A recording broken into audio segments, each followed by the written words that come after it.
Are we Go for it, Zach. Hey, good morning, everybody. Zach Story here. I like drinking games. Welcome. Welcome to our little Zoomcast today on how to train your spouse. And basically, this is kind of like a fun way to discuss neurolinguistic programming and how we can actually use neurolinguistic programming in real estate to help our clients, not trick them, but get them to make the decisions they would make otherwise in a much faster way. So a little bit about me. Next.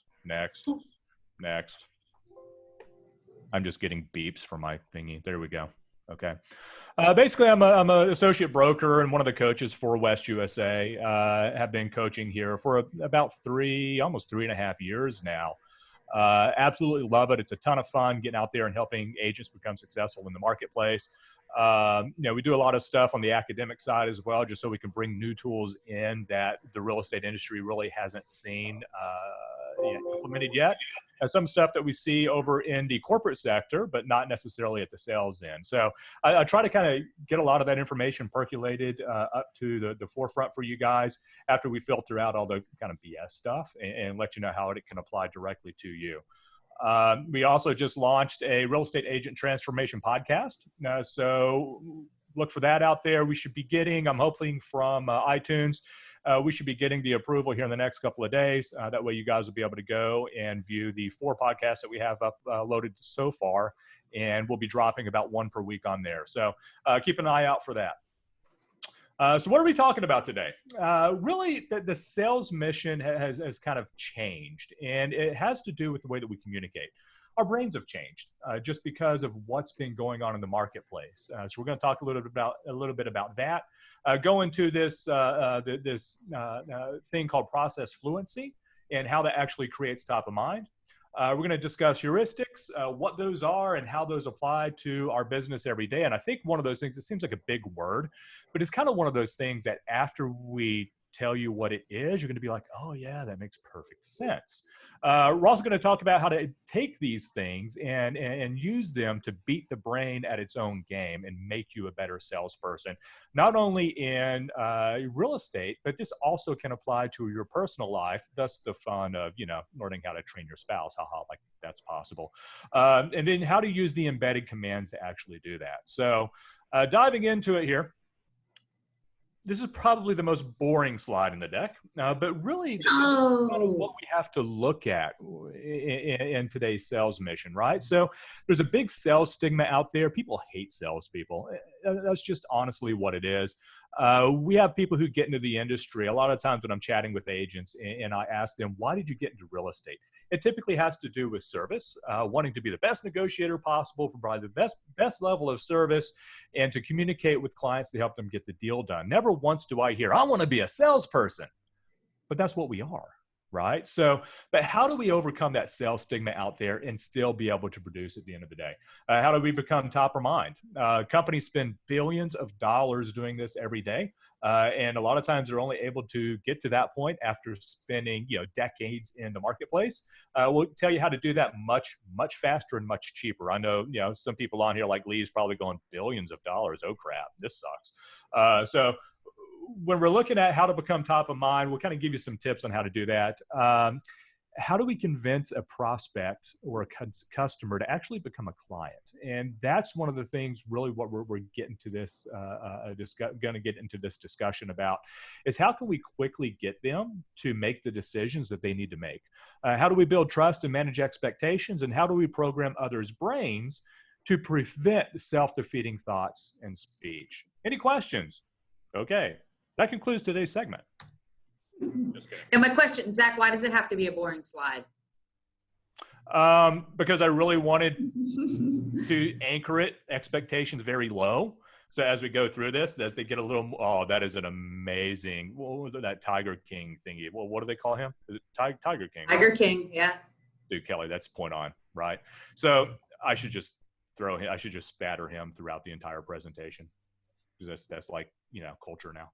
I wanted to set a really low bar so we could have some more fun, right? So, because brains have changed. The average attention span used to be about 12 to 15 seconds. Now we're at a point, or 12 to 15 minutes. Now we're at a point where it's about 3 to 5 minutes. The reason that that's occurred is because of these amazing things called smartphones. We're so inundated with information now that really our brains have changed in how we filter information. We used to be able to get information in, be able to actually go through and think about it, consider that information, and make a decision based upon pros and cons were relevant from that information. That's no longer the case because we receive so much information. What we have to do is quickly go through and process that. And it boils down to three kind of puzzle pieces. One, we've got the what. Then we've got the ease of access. And that's basically the filing system of the brain. Where is this stuff filed? How easily does the brain access this information? And a lot of times it kind of throws in some hacks, and that's a good way to think about the heuristics is as hacks that create this gut feeling on what they should, what the decision should actually be at the end of that particular moment. So these three things make up this concept that's called process fluency. Oh, let's go back one. Previews. So how's process fluency important? The brain loves automaticity, right? It loves basically really making things easy so it can focus on other functions. Bless you. We have to provide a service, brand, and message that allows people to actually default to that ease of the selection process. And this is really what top of mind is. Top of mind is called cumulative advantage. When you look into consumer theory and things along those lines, if you want to get out there and really research this stuff, that's what you're looking at is this term called cumulative advantage. It's basically achieved when your service becomes the easy choice for your sphere of influence and your prospects. Some examples of this, Tide, right? Or Kleenex is another good one. Sometimes my wife says, she doesn't say go to Walmart and pick up some nasal tissue. She says go to Walmart, pick up some Kleenex. She doesn't say go to Walmart and pick up some laundry detergent. It's Tide, because those companies have spent so much money over time getting to the point to where that becomes top of mind. That becomes basically what you think of when you're thinking about these particular products. When you think about something like quality education in Arizona, you think the University of Education, right? No. University of Arizona, not so much. You think about ASU. When you think about coffee, first thing that usually pops in people's minds is Starbucks. You don't say I'm going to go get a cup of coffee. You say I'm going to Starbucks. You want anything? Simple enough. But how do we achieve this in real estate? First thing we have to do is overcome heuristics, and we're going to talk about all three of these. But the first thing we have to do is overcome heuristics. We've got to become question-oriented in our communication with our clients, okay? And we've got to deploy neurolinguistic programming. Now, fortunately, those are easily done all in one step. And there's kind of like 7 elements of this stuff that we're going to talk about. But once you see it and see how it's applied, it's going to become kind of second nature to you, and you're going to be able to use it for all of your clients, okay? So I always like to do this in a big classroom and I should throw this slide on a big screen. And I always ask people who kind of, raise your hand if you've got a little bit of a increase in heart rate when you see this picture. Why is that? And they're always about, I would say probably 20% of the people in the room will raise their hands simply because one, they either don't like snakes, and you kind of have to question why that is, or they just see that and they think threat, right? Well, that instant reaction is a heuristic. That's a perfect example of what we're talking about. Heuristics are basically when the brain categorizes something as a threat, such as basically, you see in that snake, or you've learned early on in life that it hurts to get burned. Being burned is not good for your body. Therefore, you learn very quickly, you touch that stove with your hot hand, with your hand, and you get a little burn on your hand, you learn very quickly not to do that again. So when the stove is on and you go up, you're very cognizant of where you're going to go with your hand to keep from getting burned. Things become Facebook real, right? Instead of going out and really processing information and thinking about information, we rely on what is constantly fed to us, what is at the top of our minds on a daily basis. Like husband equals bad. That's a heuristic. I don't know why that is. maybe, it's something in your relationship, but it's kind of funny. Some of the ladies will probably be chuckling about that. It's like, yeah, it's kind of true. It's almost like a 7-letter bad word, husband, but it's what it is. Associative heuristics, they override logic and reason. Okay, perceptions of safety, it creates a couple of biases, like a prescriptive bias. Physical attraction is a example of a heuristic. Do you really want to spend 6 months with somebody if you're not attracted to them? And that kind of is one of the reasons why, when we're searching for a mate, physical attraction is part of the process, because we associate attributes of somebody's physique with certain psychological or what's the term I'm looking for here? Personality traits, right? And we know, or we think, that those personality traits are going to be better if we're physically attracted to that individual. Also gives us an assumption of outcomes. Regardless of what the logic is, we can already prescribe what that outcome is going to be. And sometimes we're accurate, a lot of times we're not. So the same thing occurs in the real estate world, right? Oh boy, here comes a sales pitch. Anybody going out and knocking on doors has seen this. Anybody ringing a bell with your realtor shirt on for, right before Christmas, if somebody's walking up to you, they got to be thinking, oh boy, here comes a sales pitch, right? So anytime you see somebody out knocking on doors, you're assuming that they're just another salesperson. I absolutely hate salespeople. Ding dong. I absolutely hate salespeople. Are you correct? No, it's the pizza guy. Everybody loves pizza, right?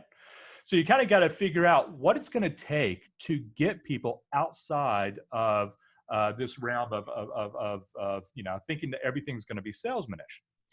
The best way to do that is this thing called a pivot. So what we have to do is interrupt the customer's expectation that this is what's coming, okay? Can't look salesman-ish. Anybody who's gone through my door knocking class has heard me say this. When I go out and I door knock, or when I take people out and we door knock together, or when I'm just coaching them through it, I tell them, you got to look like a neighbor. We got to do like a drinking game. So you got to look like a neighbor who's got a piece of mail. And there's a couple of reasons for that, and they're all rooted in what we're talking about here, okay? You can't start out with a price or service.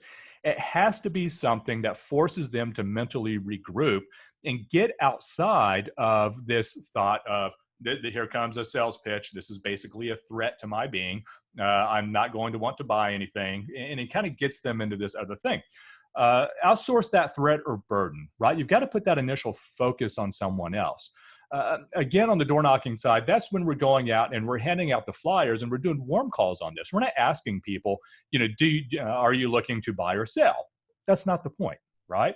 What we're doing is we're asking them, hey, listen, we've got this property that we've just listed in the area. Do you know someone who's looking to move to the area? You put that initial focus on somewhere else to get them talking, right? You're asking for help with something. This makes them feel like they're in control. One of the gentlemen that we're going to talk about here in a few minutes is a social scientist who came up with this thing called iOS thinking. And basically, that's when you take a relationship and we start asking questions that make you put that individual into your being. And that's kind of what we're doing here, is we're making them feel in control. Well, let's bring them in. So I will allow this person to come in so I can kind of control what their outcome's going to be. Another wonderful thing that we can do is we can actually invoke this thing called curiosity. I don't know why this is advancing, guys, sorry. Invoke this thing called curiosity. And we do that by asking positive questions, right? So accessing the imaginative part of the brain actually creates a couple of chemical releases that help build trust. We can't do that a lot of times until we're actually eye to eye with somebody. So that brings into question, when we're talking to people and we're having these interactions with them in today's environment where we're doing a lot of Zoomcasts or FaceTime, things along those lines, are we truly building trust with that individual? And I would say probably not as much as you would think. And the reason is because you've got to have a release of chemicals in the brain. And oxytocin is the one that really releases to build this trust once it's combined with dopamine and serotonin. The only time that we really get that is when we're able to see somebody eye to eye and we're able to go through and figure out those nonverbal cues. And we talked a little bit about that before the session, how, with a lot of the tech presentations or, Zoom casts or FaceTimes, we're missing out on a lot of that nonverbal cues, right? So when we're having these discussions with people, do what you can to actually push yourself back a little bit so they can see the nonverbal cues. They're more likely to be able to trust you at that point because their brain is able to spend more time focusing on you and what you're saying instead of trying to figure out what your nonverbal cues are, that are coming off of your body and your communication. So there is a company called Gong, and basically what they do is they're a sales software company. In their business model, they've gone through and they've been able to do some pretty cool research because they can listen to everybody's sales pitches that use their software. So they can determine based upon those sales pitches with that software, how likely a client is to actually execute on a purchase agreement, right? So they measured the number of questions versus conversations that were made over 500,000 sales pitches, and they were able to divvy it up based upon the performance of the particular sales rep.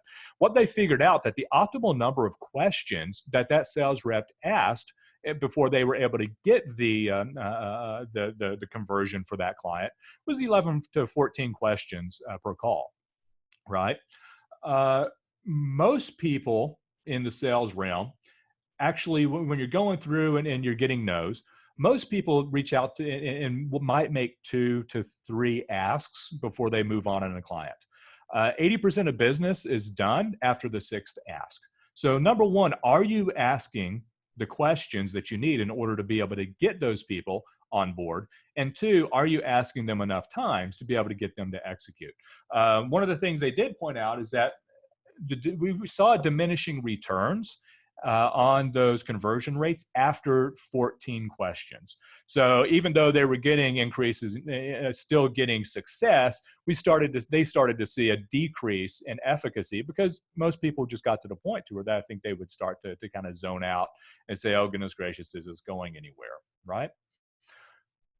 How do we go through and actually communicate to where we're not burning them out early on in the communication? They were able to determine that top performers ask questions evenly throughout the entire conversation. They don't front load the conversation with questions right up front. If you're talking to somebody who calls off of a one of your web leads, and you basically just start peppering them with questions without getting to know them, they're more than likely going to search elsewhere because it seems like you're getting too intrusive, right? So what you want to do is start building a relationship with that individual in that first conversation. And the best way to do that is by spacing out those questions throughout the conversation. Make sense? So this graph is kind of fun. It's the one on the left. The messier it looks, the better. This is pretty much the spacing of the conversation. When is the salesperson speaking? When is the prospect speaking? As you can see, you want kind of like this even distribution of talking. So this would be something that a top performer would do. If you're not a top performer and you're relatively new to sales or you don't know what you're doing, you're going to have a bulk of the conversation is going to be coming from that salesperson, right? They're not going to give the prospect much time to actually interact and to answer questions. They just have their list of questions that salesperson wants to get through. They fire through them and then they're done. They try to make a conversion. That's not necessarily the right way to do it. In fact, it tends to hinder your results. Top performers listen much more than the average agent. And that's one of the things that we see in real estate. And if you've been around long enough, you've probably heard that. You might not use it because we tend to get these amazing things called egos, and we like to tell people constantly how wonderful we are. Not the best thing to do, right? So top reps actually, in Gong's study, top reps listened about 54% of the time. that was able to get to the point to where they're taking notes. They're able to walk the customer through the buying process better because they spend more time listening and asking reinforcing questions than the bottom performing reps. So when you think about asking questions and where we're going with it, our job isn't to sell properties, right? Our job is to sell decisions. You want that seller or you want that buyer to make a decision to either list or buy a particular property, right? Some of the things that kind of get in our way is that customers are confused. Every single day, we're bombarded with information, and it's tough for them to make sense what's real and what's not. Good example is, college degree equals no financial stress, right? How many of us, growing up in the 80s and 90s heard that, oh, if you just go get a college degree, everything's going to be okay, right? Not the case at all. Some would argue in today's student loan crisis that actually exacerbates the amount of stress, not eliminates it. Real estate is the safest investment in the world, right? Safest investment ever in history. If you just want to become a bajillionaire, buy real estate. Did anybody hold multiple properties back in 2008? A lot of people lost their shorts in 2008. That's not a secret. We all know it. A lot of us actually lived through it, and it was a very hard point in time, right? The market's going to crash. Buy gold now. What's that actor's name? William Devane, I think it is. If you're ever watching like the History Channel or something like that, and their commercials come on every 5 minutes, is the same stinking commercial. Buy gold now, the world's going to end. Well, we've been hearing those commercials for about 20 years. The world hadn't ended. Gold's doing okay, but it's not doing phenomenal. Buy WorldCom, it's the bomb. Everybody remember WorldCom? What happened there? It imploded, right? Falsified financials, the entire company went belly up. There were a lot of people, my grandfather was one of them, that had their life savings in this amazing stock that became zero, and they lost everything. So the result of this stuff is basically they not only don't trust us as salespeople, they don't trust themselves to be able to make decisions. And that's something that's kind of profound, right? They're scared. There's too much information in their lives. The flow's too constant to be able to evaluate and make educated decisions. So because of that, the heuristics bring in emotion to override any logic that we would have. No, you saw it on Facebook, must be real then, right? Or my favorite, if you could stop forming your political opinions based upon memes from Facebook, that'd be great, right? Think for yourself. Don't be bombarded with information. Take a step back and start focusing and processing this information so that you can make better decisions. But how do we combat that as salespeople? Remember the three components of process fluency. We have the what, we have the easy retrieval, and we have that gut feeling. Okay, so what we need to do is actually create embedded commands in the speech patterns that address each component as suggestions. So one of the things I like to look at is kind of like these spec scans, and this is one from Mayo Foundation that was done probably, I don't want to say it was like 1996, when they looked at, okay, this is the stressed, depressed brain versus the optimal functioning brain. We can see the activity in there. The yellow and the orange stuff is good stuff. The darker areas, the dark blues or the blacks, is actually no brain activity. So you can see that when you're stressed and you're depressed, when you have this constant flow of information coming in, you're going to enter this stress and depressed mode, and your brain kind of shuts down and goes back to more of a primal decision-making process using these heuristics. Whereas as you go through and you're able to think about stuff and you're coming to your own conclusions, you're typically going to be more optimal functioning. So embedded commands help us get our clients and our prospects to do just that. So there's 7 elements to the commands. The first would be suggestions, and we can go around that graph and kind of see what they are. We're going to talk about each briefly before we kind of give you some examples and wrap up. So we have simple suggestions, commands, presuppositions, setup phrases. You have to establish authority and engage in hack objections, and then combine all 6 in your communication process. Sounds wonderful, right? It's not as scary as it seems here. We're going to kind of dive in here. So suggestions, quite simply, they're very subtle commands. They help clients subconsciously place value on upcoming decisions, right? We want to make them think that it's their idea to take action. Some examples might be, as we're going out and looking at properties, you're going to think this is the right choice when you find the one that's right for you. Okay. So what we're trying to do is set up this expectation that they, one, will find something, and it's going to actually come natural to them that this is the right choice.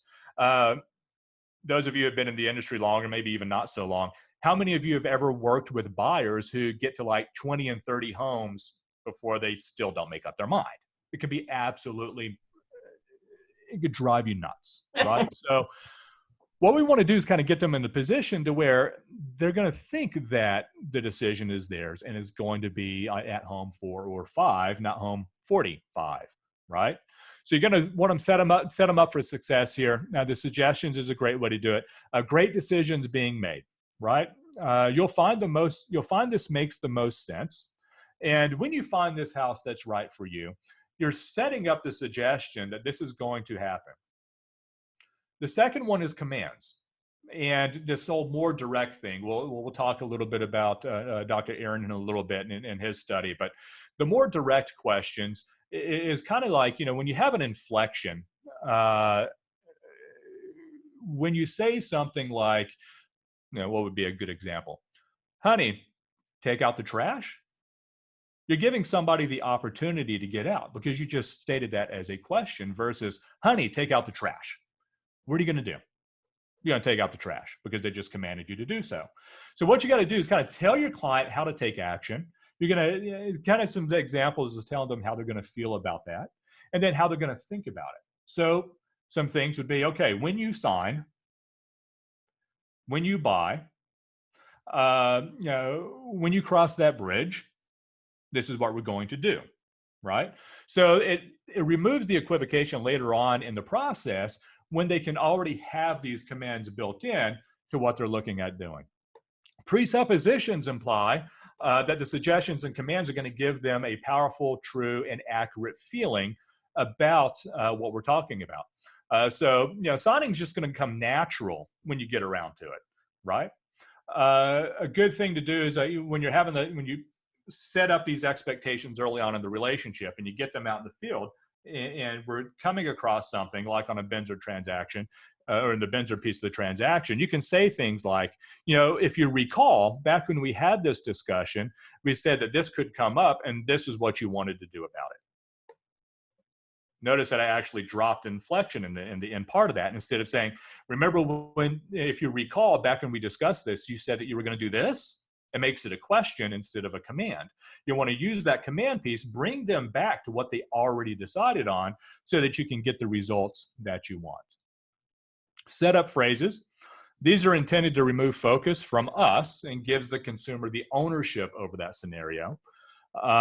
Subconscious trigger to repeat and reinforce the suggestions and commands we have given. So we kind of went over that a little bit when we were looking at the recall question. This is a perfect example of that. Once we get to the point to where we're at a point to where we're actually signing an offer, you will find that you're kind of setting them up for success, right? So that's the first piece of that recall portion. When you get to the point to where you're able to sign the documents, you will find, if you recall, we talked about this before. So because you set that up in the previous conversation, you can refer back to that and allow them to come through and say, yes, this was actually my decision then. This isn't a piece of sales jargon. Establishing relational authority is a really important piece of this process. So what that involves is basically a sequential process of asking questions to find out more about what they're looking for, or to get them to the point to where you're building a relationship, right? There are two purposes behind questions most of the time, and we can actually use this to fit both of those purposes. We're going to encounter two types of people when we're either door knocking or we're out doing sales. Those who openly and fully answer questions, and those who tend to keep things more close-vested, right?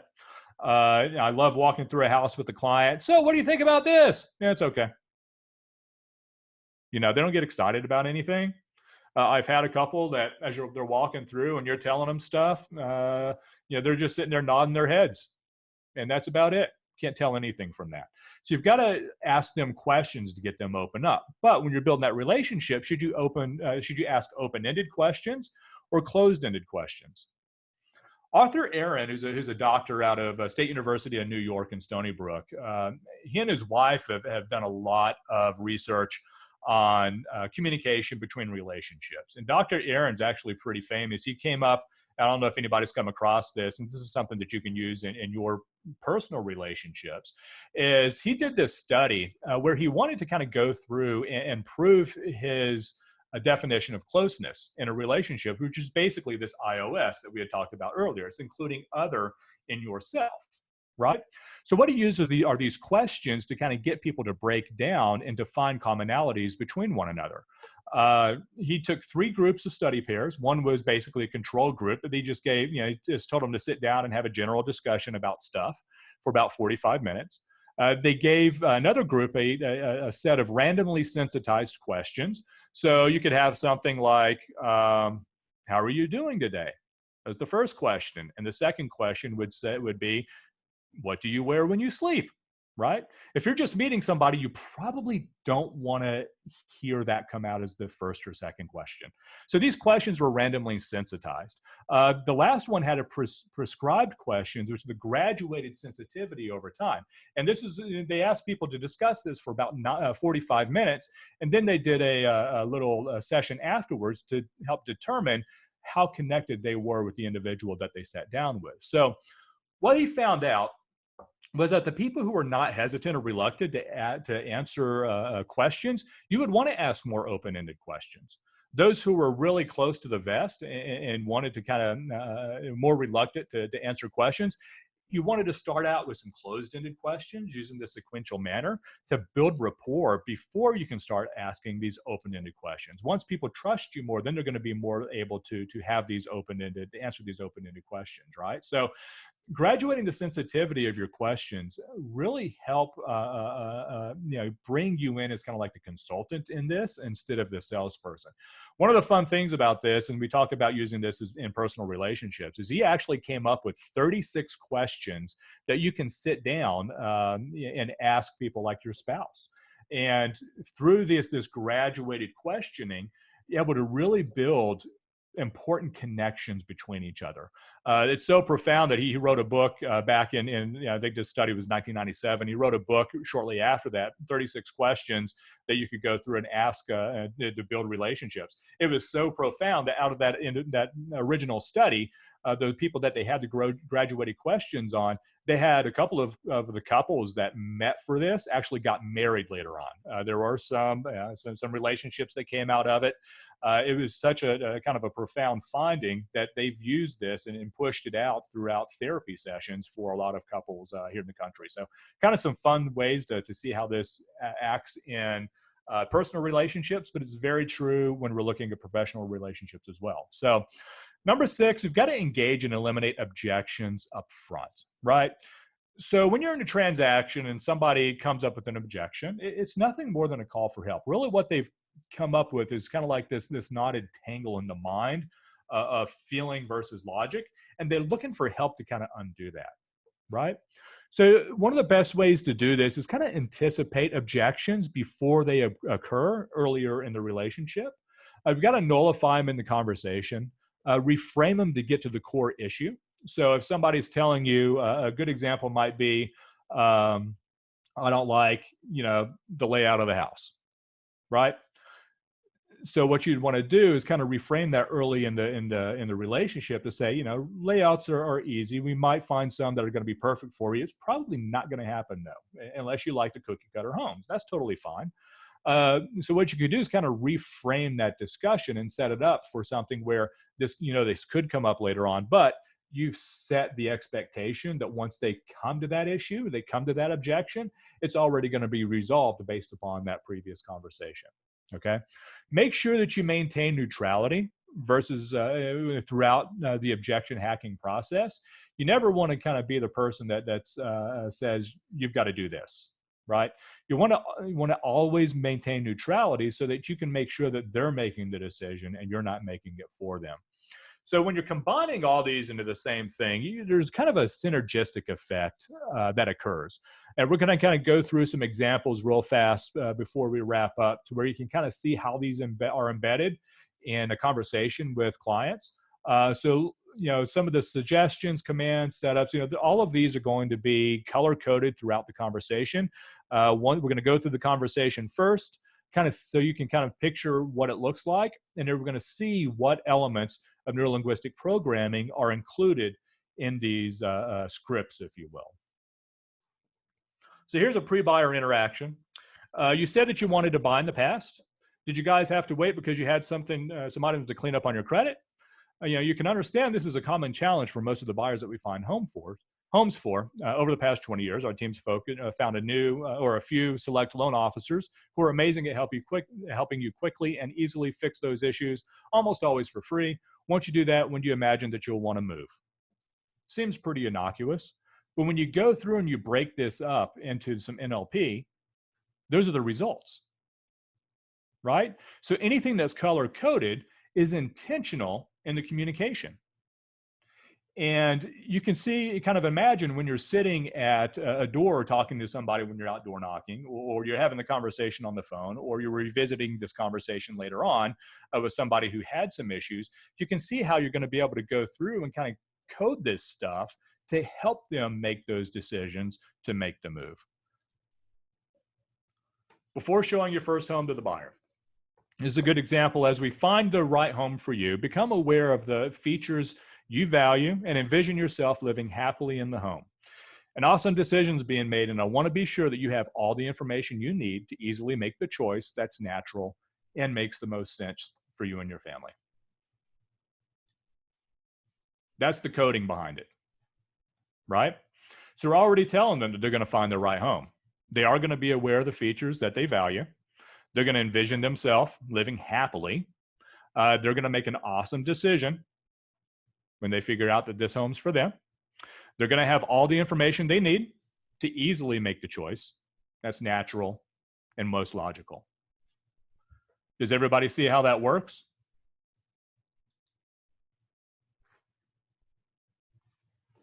Before writing the offer, based upon what we've seen, this home certainly meets your criteria. I think you'd be making a sound decision by submitting an offer. If you want it, you have to assume that someone else does too. So let's be sure that the list price is where it should be based upon the appraised value. Then we're going to go over the paperwork and answer any questions that you have before you sign. Don't worry, you will find that you have questions the next day. If you don't, you're a little weird. The important thing is to call us with any questions that you have after you sign.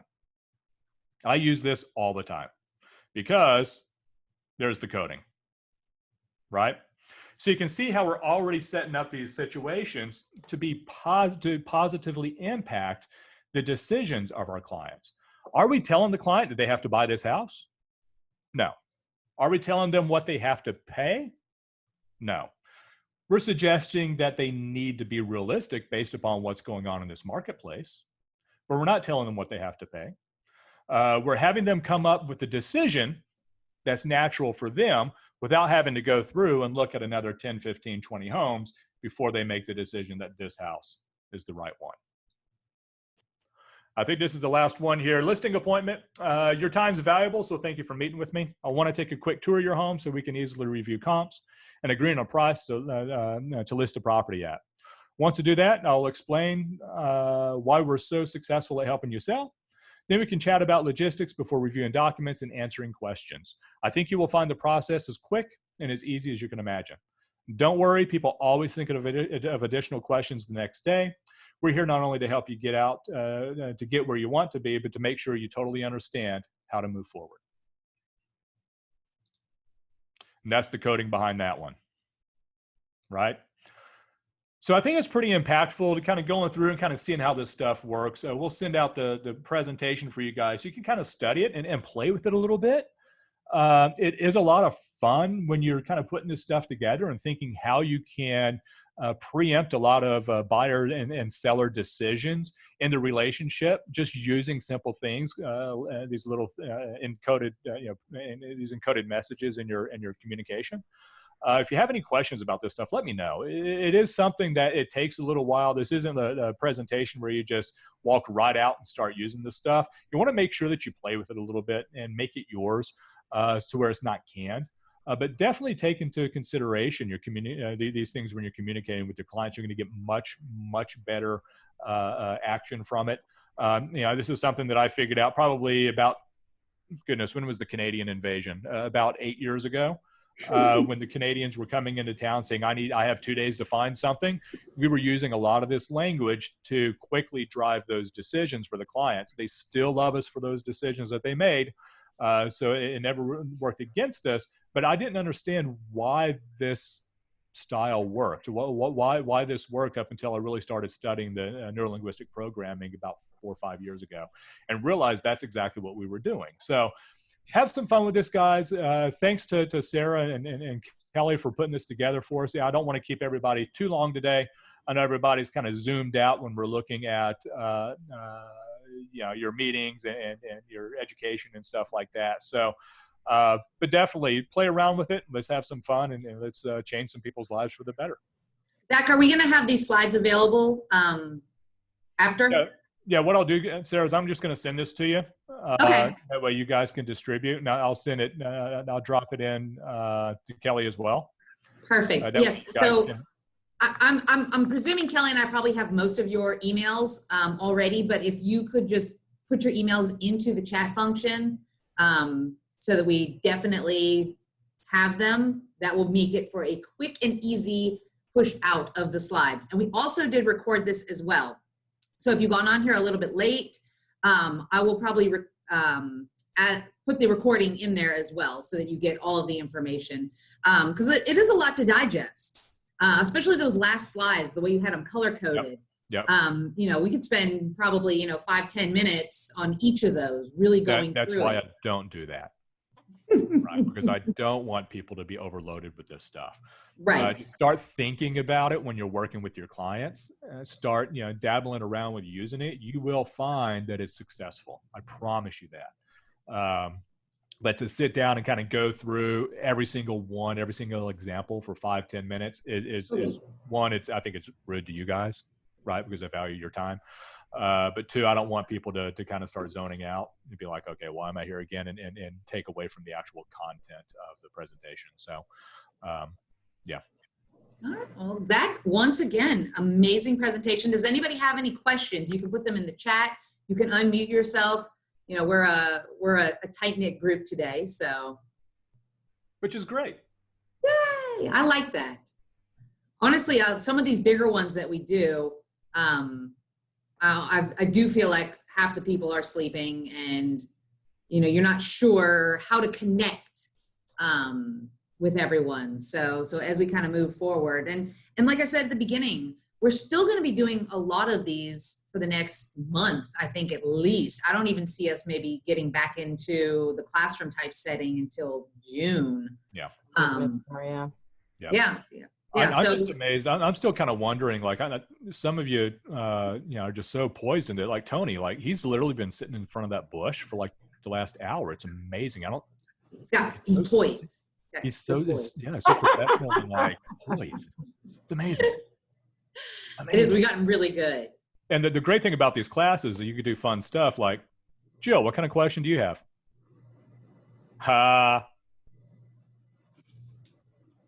Just call people out, right? Oh, yeah. She's trying to unmute, I think. Trying to unmute. Okay, I'll unmute. Can we unmute? Okay, I'm off mute now. Yeah. I actually use NLP because I practice hypnotherapy. Oh, cool. Okay. I use NLP regularly.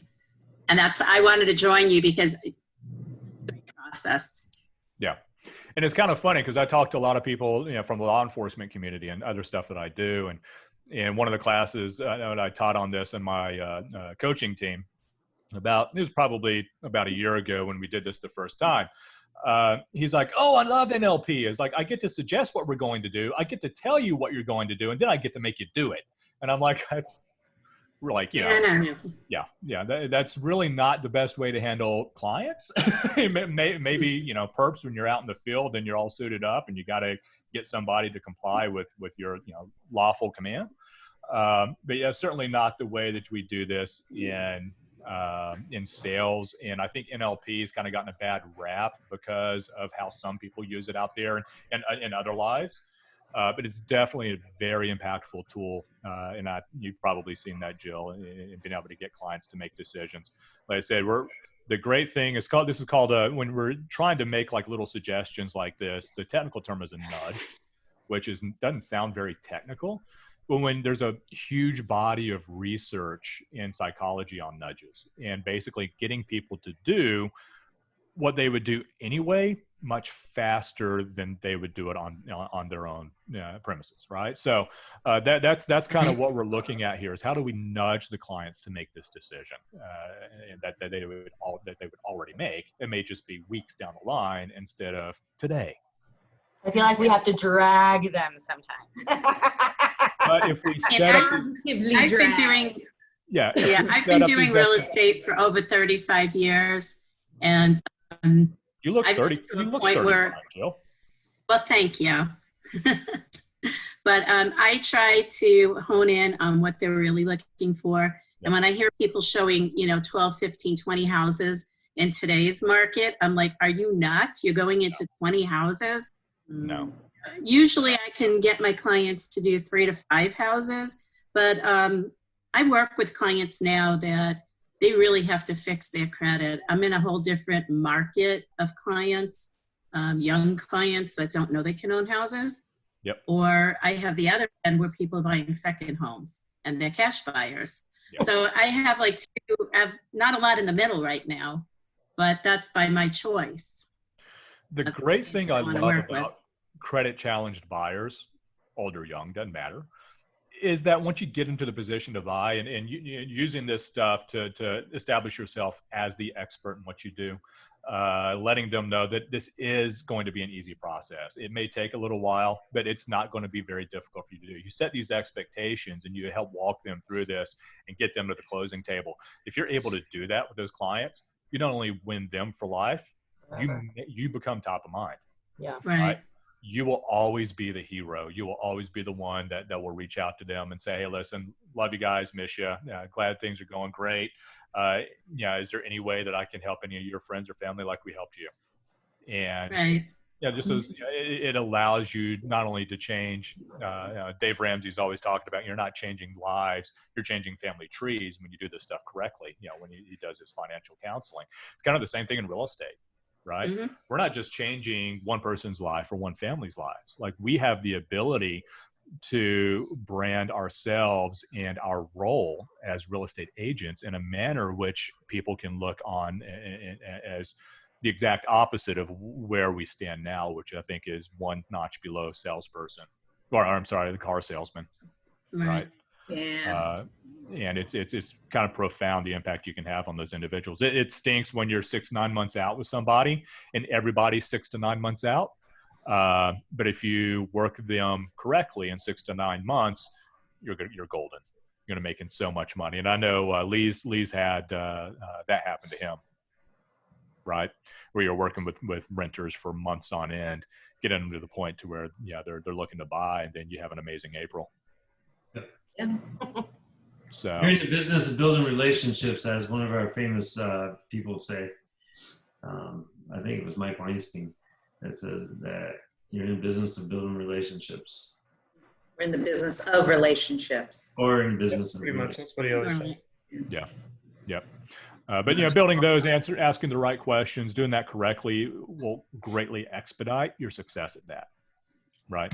I mean, if you can sit random strangers down and have one set of them get married and a bunch of other ones enter into intimate relationships based upon a list of 36 questions, that shows you what can happen. So imagine what you can do with it in real estate. Wow. Imagine no longer, put it into practice. Any other questions, guys? I think I've got it. Yeah, it's really good info. Cool. Let me know if you guys need anything. We'll have check out. We'll send out like a link to the podcast. That way you guys can check those out if you want. We've been trying to have some fun with that, get you some cool information. Sometimes we do have some fun outtakes from it. I think Yeah, it's like everyone Sarah is Tatum and I here at the office, just like kind of busting on each other. It's hilarious. I think everyone. And they're short. They're about what, 10, 15 minutes long a piece. So most of them are going to be 8 to 12 minutes. Yeah, so they're not long commitments. So I don't have to bring my pillow? I try to make it to where you don't have to bring a pillow, Lee. The content is great. It's the stuff that Zach and I deal with every day in this industry. What's funny is like you can sit through a class, but on these Zoom meetings, you're like, it's hard to, But, it is. There's distractions. And as a presenter, you got to be like, so, doing things that kind of keep it lively and keep people in tune, and it's very hard. And I think that's one of the things that as we're gonna have to change up the format a little bit to make it to where people can actually pay attention. When I teach this class live, I mean, it's slotted. We set this up basically as a CE class, so it's slotted for a 3-hour time frame in the class. Yeah. So we got 3 hours, or you're saying you're going to?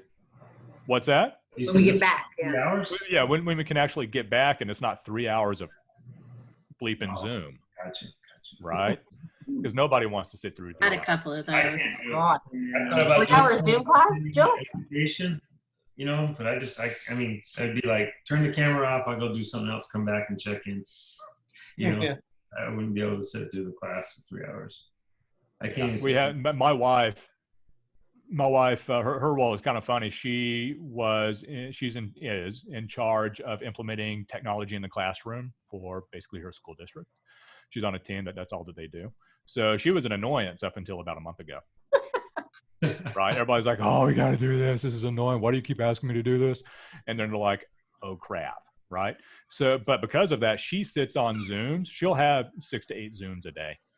And I had told her a couple of weeks ago, it's going to be interesting to see what happens with people's communicative styles and their personalities as this thing drags on, because our brains aren't built for this type of communication method. This is entirely new, and it's going to take some time for people to get used to it. People are going to probably revolt about a month or two in because, they're just so freaking sick and tired of it. And she's like, yeah, no, everybody's professional. I don't think that's going to happen. Well, it happened the other day. They had somebody who came on, they hosted a Zoom, and the presenter was like 45 minutes late. And they had small talk for 45 minutes in this hour time slot. The presenter got on and started to do an hour-long presentation. They hit that hour mark, and we're like, okay. And somebody's like, how long is this going to take? I'm like, well, another 45 minutes. And they actually, one of the people dropped the F-bombs. Like, I don't effing have time for this, and left. And then everybody else was like, okay, yeah, this is ridiculous. Like, we have other stuff scheduled. Bye. And like half of the Zoom bailed on this mandatory Zoom call. That had a lot of good information, but people they're already done with it. Yeah. They're so baked. So if I waited around for 45 minutes for it to start, I'd be like, absolutely. Yeah, that would be rude. You got 15 minutes and then I'm out. Why would you ever do that? So sorry guys, I'm going to boil this down in 15 minutes and be done.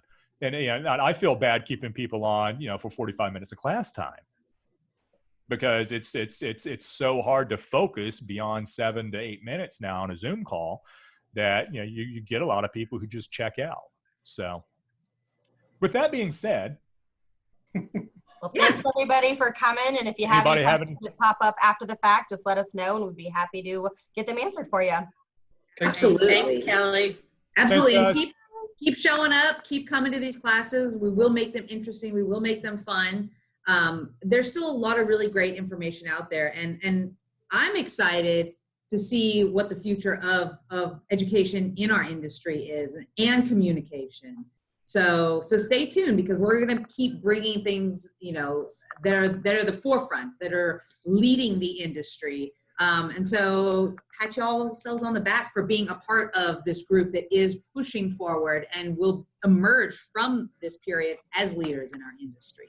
That being said, before everybody logs out, if you could go down into the chat, if there's a class that you want us to put together, a topic that you want us to talk about, either on a podcast or in a Zoomcast, something like that, throw it in the chat real fast.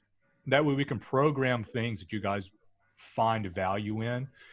Sometimes I feel like I'm just talking to a wall, because it's like, this is stuff that I've done for 23 years now. And it's just, I think that everybody knows it.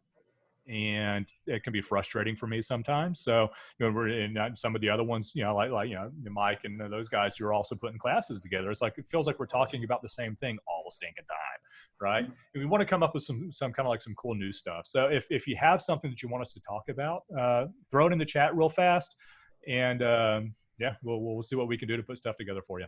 Make sure a lot of times you guys are staying in front of your past clients, your current clients. Reach out to them, get your databases ready to go, get organized. So make sure you're doing that for at least an hour every single day and keeping in contact with them, because you are still the experts. So make sure that you are staying top of mind, answering their questions and their concerns about what the current market is and how it's going. I got something to say. So my wife is training a new nurse at our company, and she's been over here the last couple of days. Been really annoying listening to the two of them talk while I'm trying to do business. But anyways, beside the point. Is that why you posted the question about meals coming like from jail? Yeah, like where's the best places to get meal deals? Something outside of what is that? Does that make it premeditated, Lee? Yeah. Yes. Goodness gracious. Sorry. Please continue. I'm just messing with you. Anyways, she used to be a realtor back in the 80s, right? 90s. And she said that she came across one time when she was working with a realtor looking for a place, and she happened to step out. She went to an open house or whatever, and that realtor just took the time to get to know her and everything else. And she said she wasn't going to be ready in 3 months. That realtor contacted her on the first of that month that she said she was going to be ready. And she ended up going with her. She told me she really appreciated that somebody that took the thought and remembered and took the time to put them in a CRM, which it's kind of me being a hypocrite, right, Kelly? Because I don't like doing my CRM, but it is something that, that kind of stuck with me too, that, she's saying that she appreciated that also, just out of the blue as we were talking, so. Your CRM in your database should be your Bible. That is your lifeline. I can't even sit still through a 50-minute class. How do you think I'm going to do my CRM? An hour a day. Yeah, for those of you who don't have time. And get it done. Yeah, what happened to our time blocking? For those of you who don't have time blocking's great, but so are my kids who don't have anything to do. And, for $75 an hour, they'd be more than happy to input information into your CRM. There you go, Sarah. Low price. If you act today, $74.95. I don't know why. Nobody can see it, but I know what that is. It only does you good, though, if you follow it. Well, we're on vacation, right? No school? No vacation. Interesting definition of vacation. Real estate agents don't get weekends and you don't get vacation. If you want your business to take off, schedule a vacation. The last two sales I got and the last two contracts I got were out camping on the weekends, though. So taking clients out camping. Nice. A lot of time social, right? Just go out and talk to people. Sometimes I find when I step out of the office and I take like a half a day, like a pool day or something, like people are calling and texting, I need your contact information. I've got an escrow. I'm like, yep. Right? My sphere will come out of the woodwork the day I'm packing to leave for vacation. Every single stinking Murphy's Law, right? I love it. I was like, dude, I've been bugging you for 12 years. That's why I travel so much normally. Yeah. Oh, I just all came together, Kelly. Well, poor me. I should have been in Hawaii this week. I'm sorry. So I'm celebrating at home. We have tickets the end of May, which I'm pretty sure are going to get canceled. And that's what my grandbaby visits the end of May, and that's canceling. If you want to get locked down to where nobody can interact with you, Australia is a good place to do it because you fly in and they will throw you in a really nice hotel room for 14 days. Make sure you're clean. Yeah, make sure you don't leave. They do not let you leave. Oh, I want to leave. Right? Yeah, I flew 16 hours, 32 hours round trip to sit in a hotel room for 14 days. My husband tried to get me to do that. I'm like, what's the point if you can see the ocean and stuff, but you can't? I'm like, no, thanks. We're dying. I'll stay right here. Yeah. Hawaii is on a 14-day quarantine right now. Yeah, they're on a 14-day. Yep. Fun. Crazy. All right, guys, I've got to run. Thanks, Have a fantastic day and let us know if you need anything. All right. Nice to see everyone. Yeah. Have you stopped recording, Sarah? Okay. Bye. No.